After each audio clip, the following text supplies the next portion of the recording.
I don't know if you know this, ne, but as a woman, the worst thing you can do to yourself is to have a baby because a man said you guys should have a baby. Do you know how many women are regretting it today?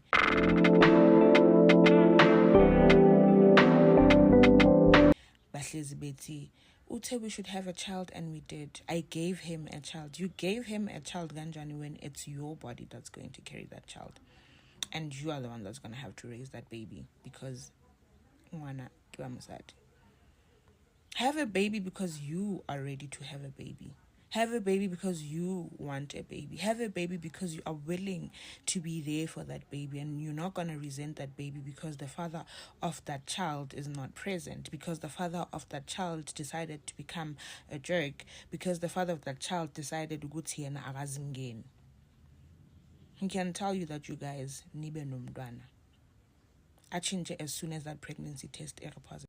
As a woman, the worst thing you can do to yourself is to have a baby because a man said you guys should have a baby. Mind you, before everything was moving too fast for my liking. Not for his, though. I mean, our families were shocked to see that we were together. It prompts the next question: what happened to that other girl that you used to bring around us? And because of how he has carried himself, he was automatically the good one. But my mom always been suspicious. So he discusses with my family and he passes on this idea of marriage. At least that's the perception that was given to me. I remember I'm writing my examination, first year in university, I'm 19. I'm writing finance, so it was very hard for me. So that week, I told him that I won't see him on that weekend because I'm preparing for my examination on Monday. He didn't answer me. However, I got his answer when he called me on a Friday that tells me to come to KZN. In fact, he was ordering me. So I took my books with me, so I was going to study there. So I arrived in KZN, I went to his home. So there was a guy there, one of his best friends. So they were talking about me. Since I have my own kids, I was able to let myself in. So they were talking about me. So I had part of that conversation that I don't have a child. And there's nothing that he can really hold me with, basically. So I'm still in the kitchen. I'm hearing all of this. So I freeze. I don't know if it was me just being naive, but I just stood there. And then they both of them come towards me, but the friend goes out first. And then it was just me and him in the kitchen. And I still have my bags, mind you. And then he looks at me and he was like, he wants me off the birth control. Mind you, he was the one who authorized this. And then he's telling me that he wants a baby. How? You want a baby?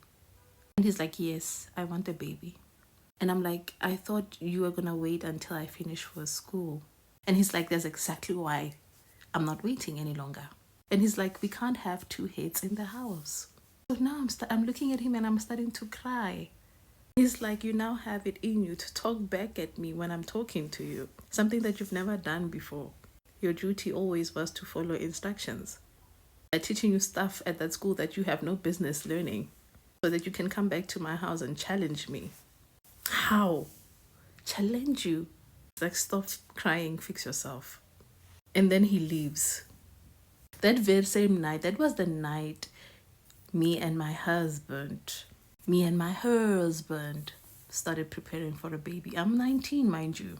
After he was done with me that night, I was crying. I cried silent tears on my pillow. Meanwhile, he was sleeping so peacefully. Birth control in the morning too. Even the ones that I had in my bag. Gone. And next to where he slept was money.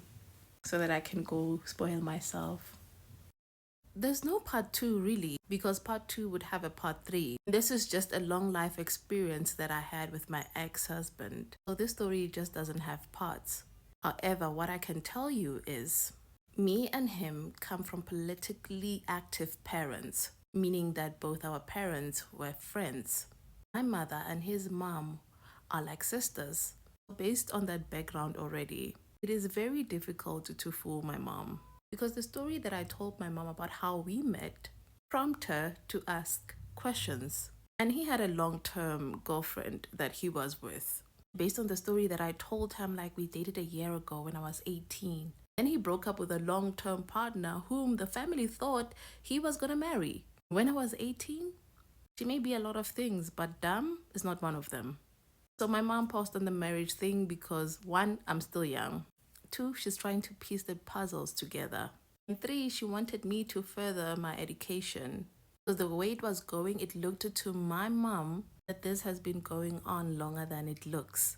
And she wouldn't be wrong either, because that was the truth. But I wasn't going to tell my mom that, was I? So based on my mom's personality, she forgot the most important thing. That not every man is like my dad. That for who she is, she would be valued. Part of her personality trait was so intimidating to some of my uncles in KZN. Or should I say majority? A lot of my uncles, including my ex, as men, they felt that my mom was taking too much headspace in terms of decision making in the family. That he couldn't marry me based on one person. And what he wanted then, my ex-husband, was that by the time that I'm pregnant, me and the child would have his last name. That was the security net he needed. Irrespective of whether I wanted a child or not, that did not matter to him. So with the money that he gave me, that was on the bed, right? So I went and got an after pill. And to get it was even a hassle. Because I really wanted to focus on my examination, accounting was really messing with my brain at that time. With the help of someone very dear to me, I got an implant as well. That was also the beginning of how I started to plan my escape from him. Since he did not allow me to save whatever money he gave me cash, I would put away. So my life basically was isolated. Some of you guys already know this. I grew up loved by my father, severely so that my mom thought that he was overspoiling me. Even in my next life, I would want him to be my father. I would let him walk on gold if I could. When he died, there was trauma inside my brain. I never knew that pure love can literally be your end. I remember I was going through it the most with my ex-husband. And I literally just wanted to jump off a building. I just thought wherever he was, he better come back and take me with him. And I like tall buildings. There was something fascinating inside my brain of literally just jumping off and smashing to the ground. I often felt in those deep moments, that's where I felt him the most. So when I was dealing with all those motherfuckers who chose to hurt me, I wanted them to feel my suppressed anger. Too much energetic force that requires me to love. So I would never love to that extent anyway. I'd rather be a cold bitch. So I saw this post from this man, and I'm sure he's just joking around. It's just a joke, right? We're gonna take this joke of his and analyze it. He says, once I start giving you girlfriend allowance, buying you weaves, makeup, etc., your curfew is at 9 p.m., meaning you need to be at home by 9 p.m. As a young woman, I want you to listen to me and listen attentively. That is not a life you'd want to find yourself in, regardless of how hard life is to you. When I was younger, I had a girlfriend allowance before I knew what that was. I had a list of instructions that I had to live by. I had a car that was tracked. I had a bank account that I could never really save money into. Whatever money that was given to me, I had to make sure that I spend it. I was not allowed to have friends. The best friend that I had ended up betraying me and sleeping with him.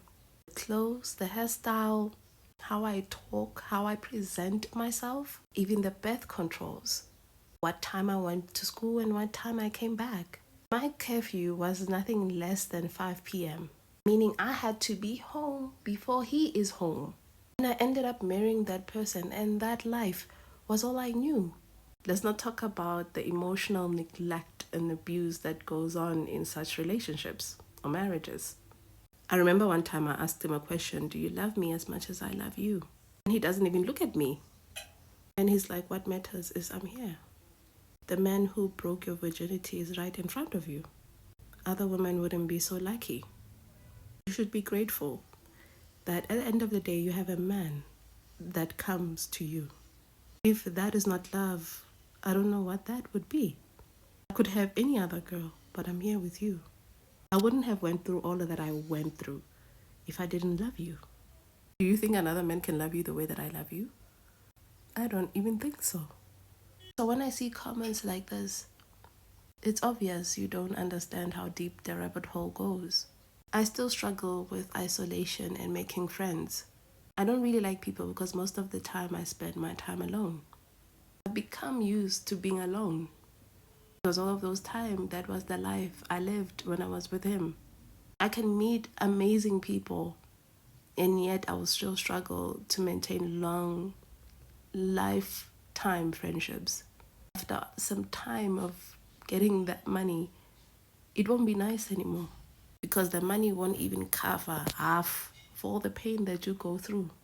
This is why I love what I own so much. I love the cows that I have, the fruit that I plant in the ground from my own hands, the veggies that comes from my own hands, my own electricity, my own water, living in a land that I can own by me truly, because I know the lifestyle that I come from. I want to emphasize this just in case I didn't before. I can only offer you advice. I will never in any form force anyone to take it. Another thing that I struggle with is giving empathy to people. And I'm going to tell you why. Life really happens to people. There are events where life does occur. However, most of the time, it is the decisions that people make that alters their life to be the way that it is. I will never be that person to convince you that the side that I'm on is much better. Meanwhile, you prefer where you are and the things that you see on the side that you are on. We are nobody's keepers here. After some time, you realize that people know what they are doing. It's often their own desires that lead them in such circumstances rather than life leading them into such circumstances. Based on what I just told you about my life, you would think automatically a person would read to caution because you'll be asking yourself valid questions. Why would anyone need to control you that much? Someone that you love, and find justifications to even justify why they control you to that extent. And this is also a gender-based violence case. And on what terms would it also be classified as a gender-based violence case? Because it will be women giving it an okay. It will be like, you can treat me how you treat me, just give me money. And it brings me back to another point in my life that I remember. Remember I said that my best friend, someone I considered to be a best friend to me because I didn't really have friends, slept with my husband, right? This is someone who knows what this man does to me. She knows. Yes, she had a full-blown affair with him, where she would sell herself short to him, and including me as well. Because as my friend, I will share things with you, and then you take it and you give it to him. While he's spying on me using her, my so-called best friend. Another thing is this as well. I knew that he was a serial cheat. Meanwhile, he wanted me a certain way. He wanted me home at a certain time. I couldn't open a bank account and save money. I had to spend it. Couldn't just go anywhere and do what I like at what time that I liked doing that particular thing. Me coming at home before he is home, it's mainly because of a school timetable. Monday I had a class that would make me come out around 5. That was the only time I could be out that late on Monday because of that school timetable. If my class finishes as 1 by 2, I should be at home. No second later, I should be at home by 2. Back to this affair story between my ex-husband and my best friend. At one point, she claimed that she was pregnant for him. Remember I said that I knew that he was a cheat. He's the one also who brought me into this thing of theirs when they had this so-called argument. And he brought me in so that he can tell me in front of her that we are no longer friends and we cannot be friends anymore. And he doesn't want to see her near me anymore. Mainly it was like a warning to me. He says to my best friend, one of the two things are going to happen since you claim that the baby is mine. My wife follows my instructions because I set rules for her to follow.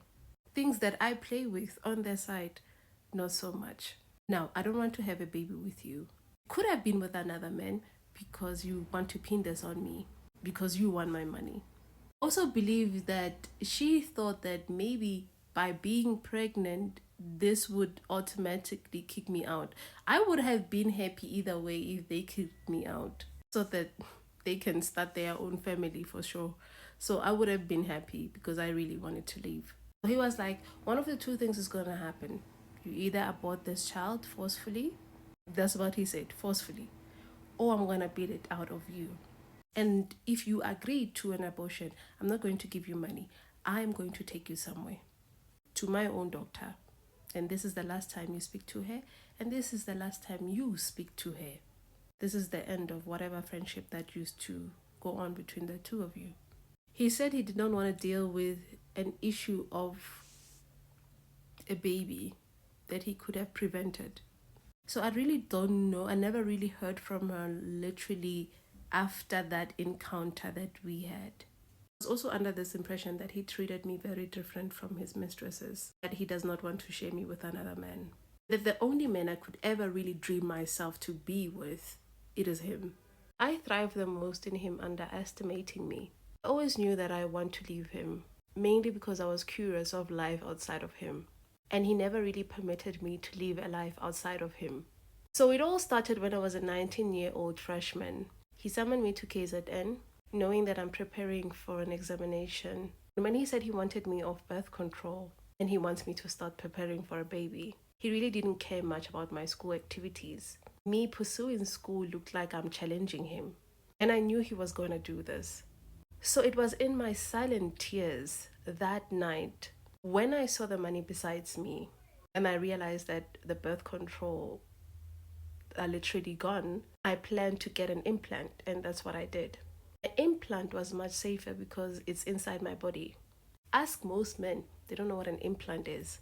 I knew that a baby would become a major distraction and it will make me stop my plans of leaving completely. I had major blocks and concerns along the way of me planning to leave him. One, where was I going to put money? I didn't want people to be involved. My cousin has a huge scar across her nose, all because she tried to defend me at one point. So I wanted to move as silently as possible when I do this. I figured out at one point that my brother has a Capitec account that I persuaded him to open that he never really cared for. He doesn't care for Capitec. He doesn't like it. So I thought I can use that to put money inside his bank account. So I'll just put money at home, and then when I go to school, I'll just take a taxi to the bank and deposit it, take a taxi back to school, and make it look like I was always at school anyway. And I will leave the card at school and my locker at school.